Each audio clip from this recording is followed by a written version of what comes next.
Is this like that?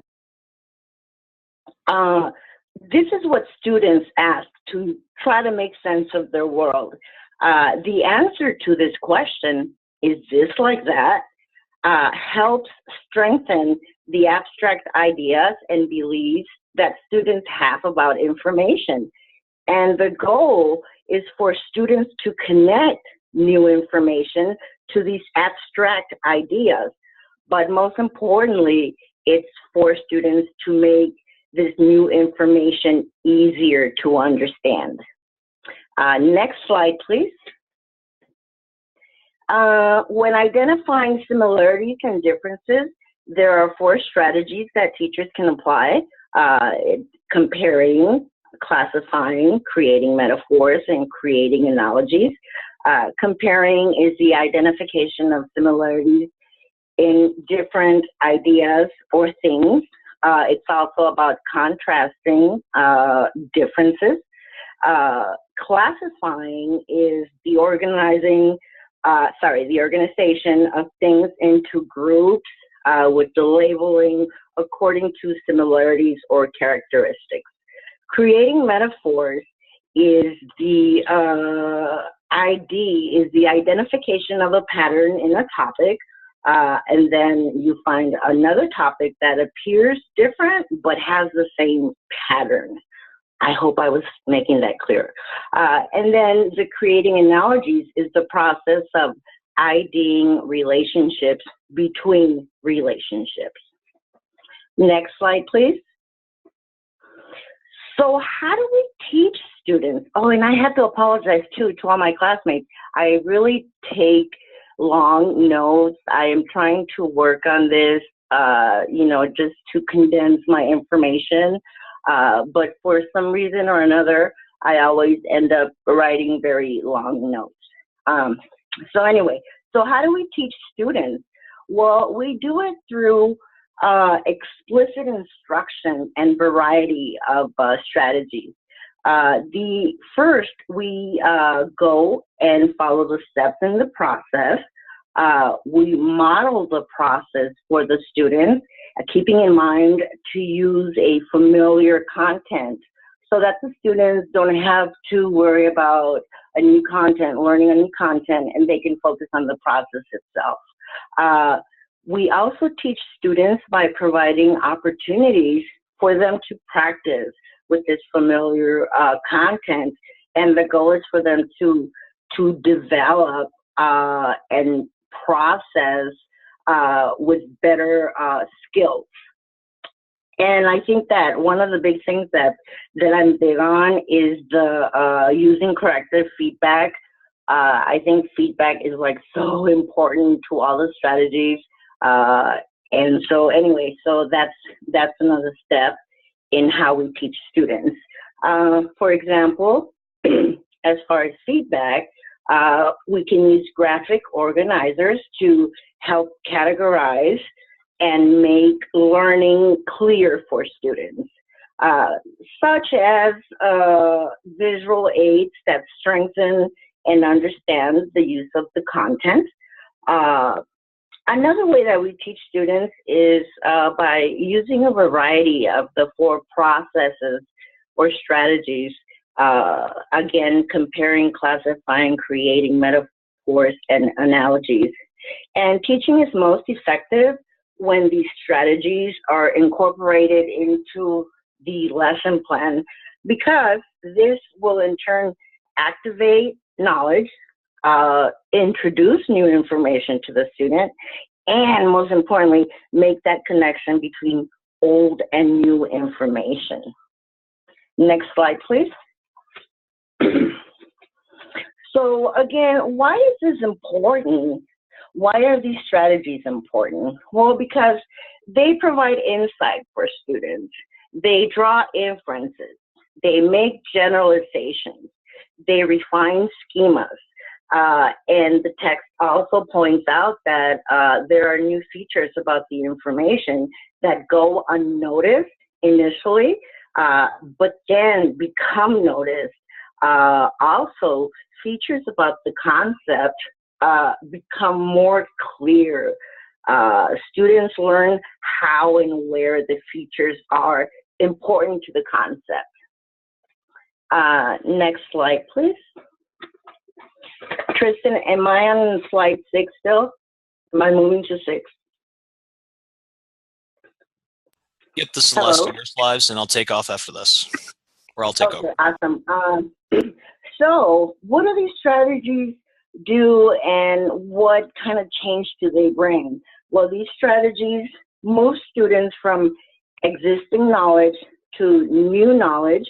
They move them from concrete to abstract, and they also separate the knowledge and connect it and put it into ideas. Existing knowledge serves as the anchor to new knowledge, and the text says that these strategies can be considered the core of all learning. So I think that what I got out of this summary is that overall guidance and modeling is very important to any process, but it's specifically important to this one because without the guidance and the modeling of the teacher, you end up with not being a very effective lesson. And I think I am all set, Tristan. All right, thank you, Gloria. So moving on, getting a little bit more in depth onto some of the ideas I had. Gloria introduced the idea of guiding students, but going into depth on what that actually means. First off, being explicit with the similarities and differences. Okay, as you can see through my clever use of alliteration there, by taking the time to point these out right away, to make sure that the students can see these similarities and differences, you're training them to, basically you're helping them build the scaffolds. So then as you move on and eventually fail at alliterating sentences, these tasks can become more and more sophisticated. They can be more and more technical for the students. And as was mentioned before, if you're providing feedback, as long as you're focusing on the positives of the feedback, acknowledging them for what they're doing right, they will become more and more independent. So that way, when you get to the last step, you're providing the work, which has been proven to be more effective than simple teacher-directed guidance. The students become much more self-sufficient and can eventually develop the, I guess the buzzword is grit, to do it on their own. Okay. But moving on, it is important to provide cues no matter where your students are at. So you can provide simple things like posters all around the wall. You can provide guides to help them out. But also you can rely on the guiding questions most of all. Help them get to that light bulb moment, that eureka moment, and ensure that they are the ones who are in charge of their own learning. You're just there to guide them. You're there to push them along. And it's up to you to provide the tools so that they can see, as before, the similarities and the differences.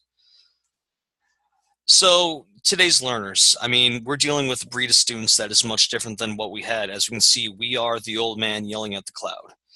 So important thing is, first and foremost, don't cover everything. Don't try to reach to every single part of Common Core. Don't try to get every part of the curriculum. Get the skills that they can focus upon, that they can apply to the unfamiliar situations. Give them the tools that they need and make them relevant. For example, I'm teaching in Detroit. My students don't have the same amount of knowledge about the world that I did when I was growing up on the west side of the state. So you have to be able to speak in their language in a way that they will understand without making a couple of unfortunate mistakes that I won't say here. But research does show that this does work. As you can see right here, second paragraph, this is a worthwhile use of instructional time, setting forth the, basically the scaffolds. Again, I'm using the same words over and over, but as long as you give the students time to discuss and reflect upon what was learned, as long as they can make those connections, then they will experience the most growth and they will get the most benefits out of everything. So all in all, just as a recap, teach the different ways to do it, provide specific, strict guidance, and then make the cues, make sure that they have cues to help them remember how to ID the similarities and differences. And that is that.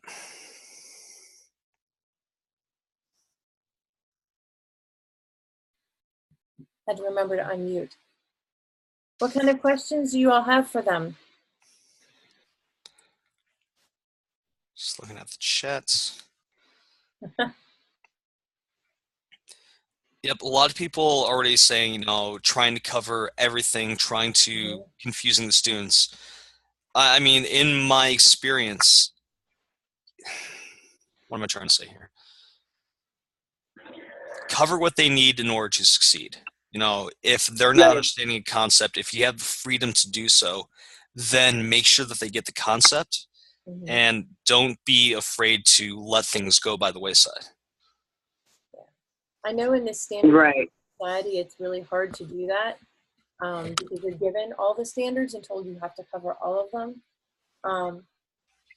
What we were always told whenever I was teaching high school, and then as I'm working through this, like looking at new teacher preparation, it's exactly what they said. You need to pick the ones that you feel are the most important and concentrate on those, and hopefully the other ones you can kind of pick up on the way by.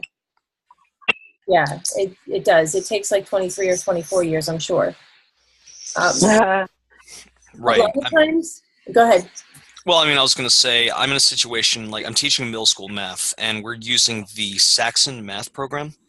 And unfortunately, all that is prepackaged. So we go through, you know, 5 lessons a week. We're supposed to have an assessment every 5 lessons. You know, everything is strict, ordered, almost scripted, not quite like Big Ideas Math or anything like that. But in that, I managed to find the room to focus on where they need the most help. You know, I make the adjustments that are necessary and, you know, cheat the system a little bit. But, you know, I do what's best for my students. Yeah. Yeah, because if you tried going by the rules, strictly by the rules, and there's no any other access where you can help students that need, you know, special help. So you definitely do have to apply different methods according to your students' ability to learn. I think that one way I used to try to address it was for every big science idea, I tried to connect a math and an English, or math and a writing, or math and a reading, so that I was able to double dip on the Common Core pieces as well as the ones that we were supposed to be hitting with going across the curriculum and within this subject. So that's one way to think about it. You know, if you're going to have to read something in class, if you have the opportunity, which with a curriculum handed to you, sometimes you don't, you have the opportunity to read a text that is science-based, then you can use that in your science class to touch on, you know, these other pieces. And so that can help you kind of wrap them up. But other than that, yes, you have to, you know, look at what the test seems to focus on, because a lot of times they'll give away a couple questions here and there, you know, the practice ones, and you can see where their focus is a little bit. But other than that, it's a little bit of a shot in the dark, and you just try to do what you can do. A question that I have to all of you, and particularly Tristan and Gloria, but to all of you, did you notice how a lot of these strategies are starting to interweave and link together? Yes. Overlap? Yes, very much so. And it's really strategies that teachers have been using all along, you know. Definitely. I was really taken in by the research where the effect size would increase just by having modeling or guidance from the teacher, by connecting old and new information, and that was pretty interesting to me. Yeah, I really like the thought of the graphic organizer that makes you summarize the information and make it sequential, maybe as a piece of a homework practice. Then you're starting to hit all of these different strategies kind of all wrapped up into one. So, right. There was something that I noticed. I was finishing up a couple of the lesson plans for class this afternoon, and the questions about the learning theories always kept back and were haunting me. Which one is it? What does this best relate to in the lesson? And kind of like with these strategies, there's not one solid answer. Everything, Right. like all the theories are interwoven. There are elements of, Skinner's theory. There's elements of social constructivism. There's everything that's there. We just can't, we can't make the square peg hit the round hole every single time. We have to adapt, adjust, and make sure we are doing what's necessary, what's right for our students. Right. I agree. Anyone else have a comment? We've got a quiet class tonight. People are chatting though, so if you're not following the chat window over there, there's a lot of people there's a few people that are commenting over there with it. All right, then we will have a short class tonight. I did send out the link for the tutorial for the Google Choose Your Own Adventure kind of tutorial with that. I don't know that it necessarily fits within this one 100%, but it's something that I've been meaning to show you and I forgot about. So I was looking at differentiating instruction for another class, and that kind of brought it back to my memory. I promise, I will have all of your grading caught up. If not tonight, then tomorrow. And it'll all be caught up so you have that to kind of build off of and go on with for your project at the end. For those of you that are working ahead, a few of you are, I am going to look at that assignment and tweak it so that it makes more sense in context of what we've been doing. With not necessarily teaching all of the assignments, and we'll go from there then.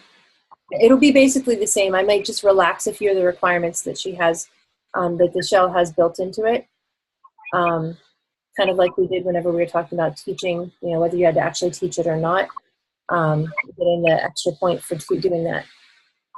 Any other questions? All right, then you guys are going to enjoy one of the last few really nice nights, at least here. Thank you. Yeah, and as always, email me if you have any questions or any problems, and we will, we can email or Zoom, or I can talk to you on the phone or whatever. So. Yeah, hope you get better. Me too. Yeah, seriously. Yeah. Good night.